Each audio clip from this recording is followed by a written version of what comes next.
와, 저도 그래서 이번 시즌 울산의 이 몰락은 보고도 좀 많이 좀 놀랐었던 것 같아요. 저도 이렇게 압도적으로 올라올 거라고는 생각 못했어요. 감독 한 명 바뀌고 사단 바뀌는 게 이렇게 영향이 크구나라는 걸. 그럼 지금 푸엣 감독 얻어 걸렸다? 그럴 수도 있는데 스포츠 이슈를 가지고 놀아보는 시간, 스포츠 썰티타카. 오늘도 강력한 조합으로 돌아왔습니다. 안녕하세요. 저는 진행을 맡은 호스트 박진형입니다. 오늘은 2025 시즌 K리그에 대한 이야기를 나눠보려고 하는데요. 이야기를 나눠볼 축구 전문가 두 분을 모셨습니다. 안정적인 톤과 정확한 해설의 주인공, 약간 재계약의 의지를 강하게 옷으로 표현하시고 계시는 우리 이완우 해설위원님 모셨습니다.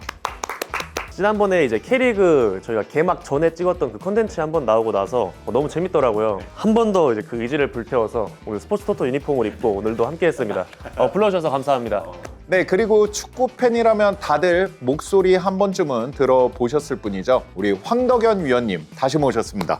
안녕하세요. 오늘은 이완우 황덕연 해설위원님 모시고 2025 K리그 요약하면서 다양한 썰과 이슈에 대해 이야기를 할 예정입니다. 본격적으로 K리그 이야기에 들어가기 앞서서 이 이야기를 짚고 넘어가지 않을 수 없을 것 같아요. 이 연맹이 최근에 전북의 타누스 코치의 이 행동에 대해서 이거는 인종차별이 맞다 라는 이제 확정을 지었죠. 내린 이 결과로 인해서 지금 이 하필이면 타누스 코치도 지금 팀을 떠난다라고 이제 결정을 했고, 거기에 대해서 타누스 코치뿐만 아니라 푸엣 감독까지도 이제 따라서 나는 이거 못 참는다, 이대로 나갈 수도 있다라는 그런 얘기까지도 나오고 있어서 이거를 조금 더 신중하게 상보리에서 좀 결정을 할 필요가 있지 않았나.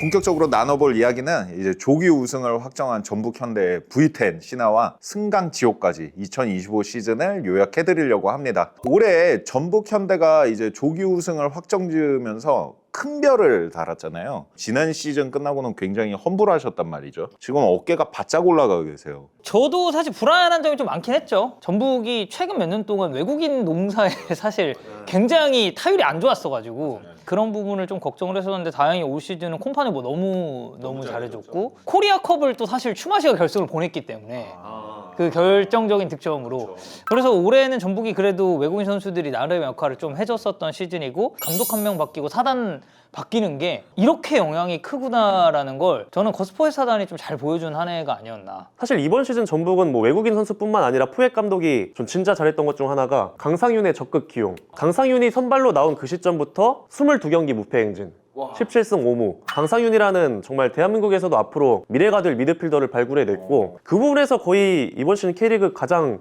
극대화된 팀이 전북이 아니었나. 이게 이제 저는 약간 얻어걸린 느낌도 좀 있다고 생각하거든요. 자, 왜 그러냐면 사실 처음에 포획 감독이 들고 나왔었던 조합이 지금의 조합은 아니에요. 맞아요. 원래 포획 감독은 제가 봤을 때 최효진 선수를 22세 쿼터 자원으로 생각을 했던 것 같아요. 근데 기대만큼 최효진 선수가 잘하진 못했거든요.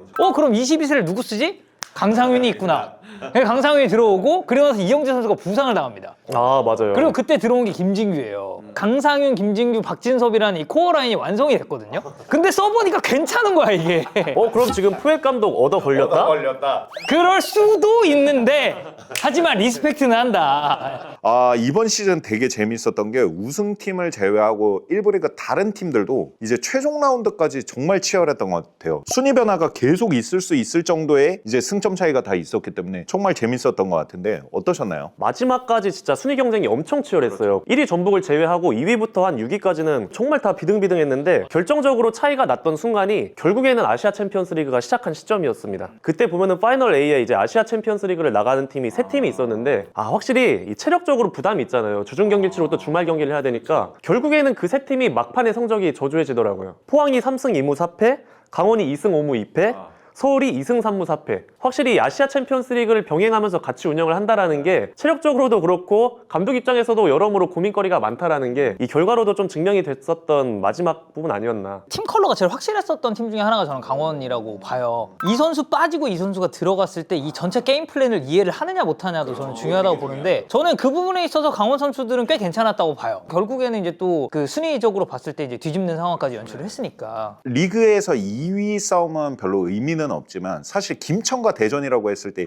이 정도로 잘할 줄은 몰랐잖아요. 김천은 아무래도 이제 이동경이나 김승섭 같은 선수들이 이제 너무 셌던 것 같고 진짜 잘하더라고요. 박상혁도 이동경. 이번에 김천 있을 때 되게 잘해줬고 대전도 특히 이번 시즌 2위가 지금 역대 최고 성적이잖아요. 이 정도로 올라갈 줄 몰랐어요. 대전이 지난 시즌부터 이제 대대적으로 좀 선수 보강을 좀 많이 하고 있는 흐름이었는데 이 선수들을 단기간에 좀 하나로 묶는 게 사실 전 쉽지 않은 일이라고 생각하거든요. 근데 황선홍 감독이 그런 부분을 되게 잘했고 전술적으로도 좀 앞에서 압박 강하게 하고 또 역습의 그런 컨셉을 확실하게 잡으면서 2위의 성적을 달성한 게 전 진짜 황선홍 감독의 공이 크다고 좀 보고 있습니다. 디펜딩 챔피언 울산 현대 몰락에 대해서 좀 이야기를 해보려고 합니다. 왜 이렇게 됐나요? 저도 10번을 되뇌어봐도 모르겠어요. 왜냐하면은 울산의 멤버는 절대 이 위치에 있어야 할 멤버가 아니거든요. 그러니까요. 여전히 외국인 선수들 퀄리티도 좋고 국내 선수들의 멤버도 상당히 화려한데 와 저도 그래서 이번 시즌 울산의 이 몰락은 보고도 좀 많이 좀 놀랐었던 것 같아요. 외국인 선수들이 모두 성공적인 시즌이었나? 라고 봤을 때 저는 그렇진 않다라고 생각하거든요. 저는 아직까지도 우승권 팀들조차도 K리그 한 해 농사를 어떻게 짓느냐는 외국인 선수의 퀄리티가 굉장히 많은 영향을 끼친다고 생각을 해요. 이제 말컹에게 걸었었던 기대만큼 저는 말컹 선수의 퍼포먼스도 잘 안 나왔다라고 생각을 하고 그리고 전체적으로 울산의 스쿼드가 좀 노쇠화됐다라는 얘기는 지난 시즌에서 사실 나왔었어요. 사실 이 정도까지 떨어질 거라고는 생각을 못 했거든요. 저희가 높게 평가했었던 서울과 울산이 이번 시즌 다 그렇게 좋지가 않았습니다. K리그 1의 제도 변화도 이제 관심을 가지게 되는데요. 이제 다음 시즌부터 아시아 동남아 쿼터 페이지와 이제 외국인 선수 등록 출장 한도가 올라가는데 장단점은 무엇인지 어떻게 바뀌는지 일단 외국인 선수를 이제 더 많이 쓸 수 있음으로 해서 팬들의 어떤 기대치를 좀 더 높일 수가 있고 경기력 향상도 기대할 수 있고 관중 동원 효과에도 분명히 저는 어느 정도 효과가 있을 것 같고 단점으로 이제 보자면은 역시 국내 선수가 얼만큼 출전 기회를 그 안에서 부여받을 수 있느냐. 제가 이거 대표적인 예시를 또 사우디 리그로 좀 들어볼 수 있을 것 같은데 사우디 리그는 외국인이 엄청 많이 출전하잖아요. 사우디아라비아가 이제 그런 부분 때문에 오히려 국가대표팀의 경쟁력은 낮아졌죠. 파이샬 알감디라는 2001년생의 젊은 미드필더가 있어요. 사우디아라비아에. 이 선수 소속팀이 알 이티하드입니다. 네, 알 이티하드 중원이 파비뉴 캉테예요. 여기를 어떻게 뚫고 들어오냐고요. 이 선수는 사우디 최고의 재능을 지금 가진 미드필더라고 평가받는 선수인데 그 선수들 때문에 지금 정말 가뭄에 콩나듯이 한 번 선발로 나오거나 나와도 교체로 5분 안팎 정도? 이 정도 뛰거나 지금 그러고 있거든요. 특정 포지션에 외국인 선수들을 많이 영입하면 그 포지션에 있는 재능 있는 선수가 출전기가 줄어들 수도 있다는 점도 어느 정도 고려를 해야 돼서 우리 팀에 정말 필요한 포지션의 외국인 선수, 키워야 할 우리나라의 선수 이런 것들을 잘 구분을 해서 적절하게 분배를 하는 게 다음 시즌부터는 좀 필요할 것 같아요. 우리는 이제 사우디처럼 그렇게 돈을 쓸 수는 없다 보니까 외국인 선수의 퀄리티도 저는 분명히 이제 그 한계가 있다고 봅니다. 저는 이제 그래도 우리는 쿼터는 늘어나지만 그만큼 돈이 없다. 그래서 이제 국대 경쟁력이나 이런 부분은 걱정은 안 해도 되지 않을까.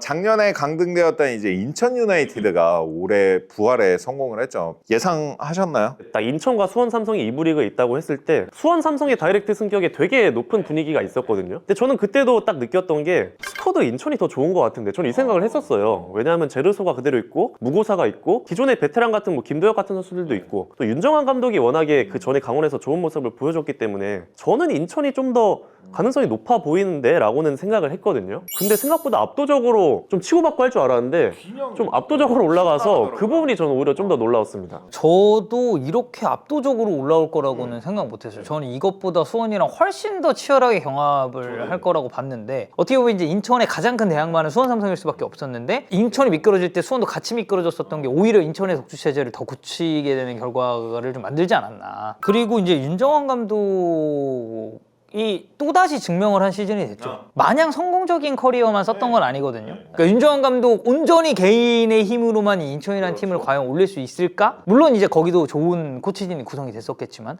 근데 뭐 그런 건 진짜 기우라고 얘기를 하듯이 본인이 그냥 이제 증명을 해버린 시즌이 됐고 그리고 또 K리그2 올해 감독상도 윤정환 감독이 받았으니까 다음 시즌을 준비하는 인천으로 봤을 때 어떤 부분을 보강해야 된다? 지금 중앙 쪽에 그래도 베테랑 자원들이 좀 많은 편인데 그래도 나이도 좀 있는 상황이라서 중앙 쪽에 그래도 약간 신선한 에너지 이런 선수 한 명 정도 보강하면은 더 괜찮지 않을까 좀 이렇게 보고 있습니다. 무고사가 메인급으로 나오더라도 저는 그에 준하는 경쟁할 수 있는 스트라이커 자원은 좀 있어야 된다고 생각하거든요. 2부에서 통했었던 자원이 그대로 1부에 데려온다고 해서 이게 100% 통한다는 보장이 또 없어서 그런 공격 쪽에 있어서의 스트라이커의 보강도 좀 필요하지 않나.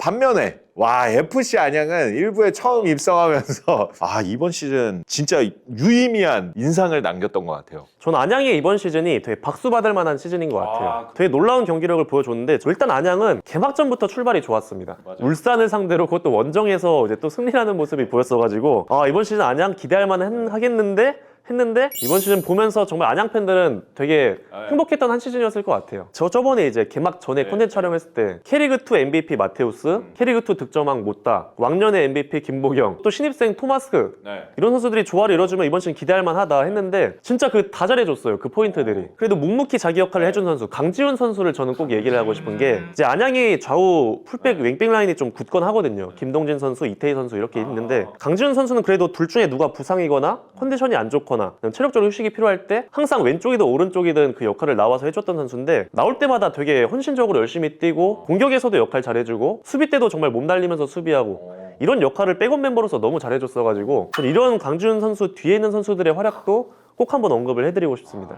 자, 이제 이거 짤 따가지고 강지훈 선수 태그 한번 해봐야지. DM으로 보내세요. 이게 이완우 위원님의 지금 이 눈에 보이는 이 광기를 이해하려면은 다큐 중에 수카바티라고 있어요. 그걸 보시면 FC 안양에 대한 스토리가 나오는데 그 FC 안양의 스토리를 이해한 다음에 보시면은 FC 서울을 잡은 게 왜 의미가 있는지 그리고 이완우 해설위원이 이렇게 와씨 안양 너무 잘했어 하는지 이해하실 수 있을 거예요. 아니 이미 이 입고부터가 광기예요. 뭐 안양에 그러면 이번 시즌에 아쉬웠던 점은 없나요? 그러니까 조금 더 무르익어야 될 필요는 있다고 보는데 이게 강팀을 만나도 사실 안양이 그렇게 라인 내리고 이런 식으로 축구를 안 해요. 그 스타일 때문에도 올 시즌 초반에 조금 불안할 수 있다라고 생각을 했거든요. 리그 1에 올라와서 그렇게 맞불로타가 어쨌든 강등이 되는 케이스 이거는 너무 많죠. 국내 해외 가릴 것 없이 많습니다. 이제 저는 다음 시즌은 뭔가 좀 실리적으로 타협하는 순간이 오면 거기서는 이제 조금 더 조율이 원해지는 순간이 오지 않을까. 근데 올 시즌은 저는 안양은 너무 성공적으로 마무리를 한 시즌이라고 저 역시도 보고요. 다음 질문으로 넘어가 보도록 할게요.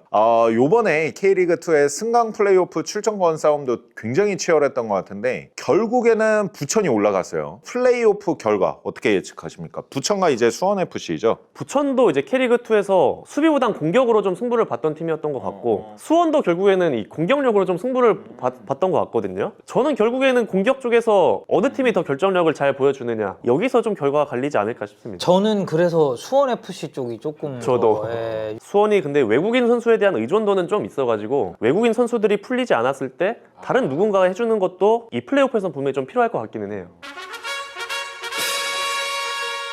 사실 감독들의 지혜력 대결도 좀 흥미로웠던 것 같은데요. 신규 부임한 감독들과 기대를 많이 받았는데 또 아쉬웠던 감독들도 있었단 말이죠. 개인적으로는 김기동 감독님 좀 짚어주세요. 서울은 근데 좀 많이 예상 외긴 했어요. 뭔가 떨어질 거라고는 좀 예상하기가 쉽지 않았었는데 저는 결국 이제 톱자원이라고 생각하거든요. 그러니까 조용욱 선수도 기대만큼 해주지 못했고 여기에 이제 추가적으로 서울이 이제 중간에 기성용 선수 그 좀 이슈가 있었죠. 네, 이슈가 있었잖아요. 그래서 기성용 선수가 어쨌든 포항으로 이적을 하게 됐고 서울이 이제 시즌 막판으로 거듭될수록 문제점으로 지적됐던 게 톱 문제 그리고 삼선 문제였어요. 결국에는 삼선에서 기성용 선수가 떠난 이후에 이렇다 할 해결책을 제시하지를 못했기 때문에 부진이 좀 계속해서 이어졌고 하필이면 마지막 라운드에 순위까지 6위까지로 떨어진 채로 마감을 해버려서 더 비판을 좀 피할 수 없는 상황이 돼버렸습니다. 반대로 잘했던 감독, 뭐 이정효 감독님? 아무래도 스쿼드가 광주는 항상 그렇게 탄탄하지가 않다 보니까 결국에는 아시아 챔피언스리그를 병행했을 때 나타나는 그런 어떤 스쿼드의 한계점 이런 부분이 이번 시즌 약간은 드러났던 시즌이었던 것 같아요. 그럼에도 불구하고 이제 특유의 그런 전술적인 어떤 팀적인 플레이로 약간 강팀 고춧가루 뿌리는 그런 경기들은